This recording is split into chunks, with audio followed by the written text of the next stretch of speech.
years on and off.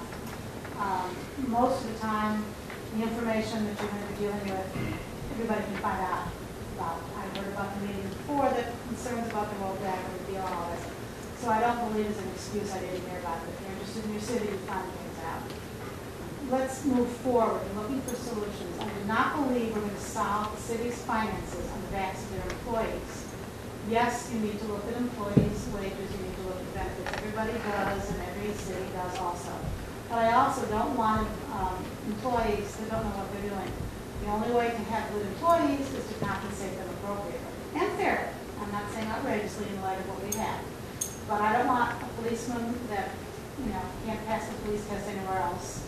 I don't want EMS that don't know what they're doing, and I don't want other fools working in my city. I like some of the people that are working here, and they know what they're doing. So I believe they should be fairly compensated. We will not solve the city's woes on their wages and their health care, even if it makes some inroads. And maybe that needs to be looked at. We have a lot of property in this city that has not been developed. I know we've been working on the northeast corner of Mayfield and Green, and we've been working on other areas. I believe in order to make money, you got to spend money. That's life. We all know that. We need to work on developing the properties that we have. So, Lower Green, or is that North Green, I guess, north of Monticello, we have brought in some businesses, we expanded some businesses. We've got to sell this city to make businesses want to be here.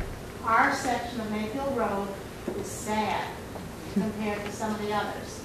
Times have been hard on us, and we're never going to be the industrial giant that Beechwood is or Violet Heights are. But those are the only things we can really do to increase revenues.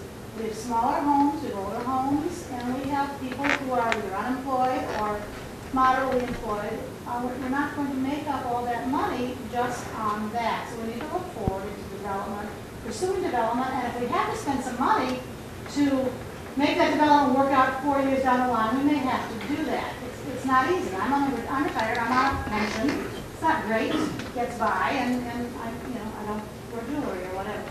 But I do believe to move forward, we need to work on that. But to think we're going to solve our budgetary problems on the small amount of people that are employed in the city, which really is pretty small, and on their salaries and on their pensions and their health care, that's going to, temper something a bit. So I do hope that when you look at those things, you won't get us into a position where people don't want to work for our city. I want to be sure that people working for us know what they're doing. And they're educated and they're professionals. And I believe that putting some time and effort into the development of the road, into Mayfield and Green, and obviously from what I've read, it seems like Cedar Center will in fact happen, not the way we initially planned, but it's moving along slowly, pushing as hard as we can. Someone mentioned the NPR ads. I see nothing wrong with the publicity campaign to come to live here. It may cost a few bucks, but if it brings in people to fill in those 880, I believe, vacant homes, then we will have it. Because we're making projections on guesstimates of people's income. You're saying we're going to pay $300 and some on an income over $50,000, whatever it is. We don't know who's going to make that kind of money. It's all a guess, which is the projections the cities have to make. I believe we need a 5-year plan. All I'm guessing who might live here, who might work, and what they might make. It's a lot more definite to have a business open their doors and have some guarantees that we know they're employing people, and they're there, and people are coming to our city. So I sincerely hope we'll look into that. As people here know, for whatever reason, whether you're happy or not happy, at least took time to be interested in your city. We know a lot of people in the city, and really very few people here. So if you're going to gripe or celebrate, you've got to stay involved. Read the paper, read the website, and talk to people, talk to your neighbors. Because the only way to get things done is if a lot of people participate, not the same few, who are always coming to the same meeting to find things out. Thank you.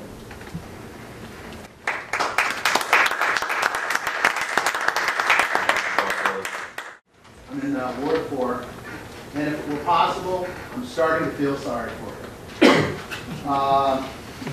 Because this is very bad. This is bad news that we're looking at. I'm going to start by saying that the market panic took place almost 20 months ago. In September of 2009, the market started going south. And here we are, almost 2 years later, and we're starting to deal with the problem. And we're not dealing with it effectively. We're not dealing with it by cutting costs. And I'm looking at you, Mr. Philippo. This isn't being done correctly. I've looked at the budget. The city of South Euclid cannot sustain itself with this tax increase, the next tax increase, or the tax increase after that.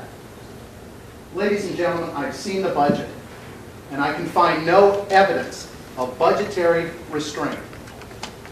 Where I should see actual figures mirroring the budget, I see gross misses, far underestimations. What is happening is they're using a soft, ineffectual budget. In short, no tax increase or set of tax increases UPass will ever meet the fiduciary standards and responsibilities you've been charged with. Not until you rein in expenditures. I'm going to give you a list of suggestions because I know, Dr. Miller, that's what you want to hear. Everybody can vent. They feel better for about 15 seconds, but we really do have to buckle down.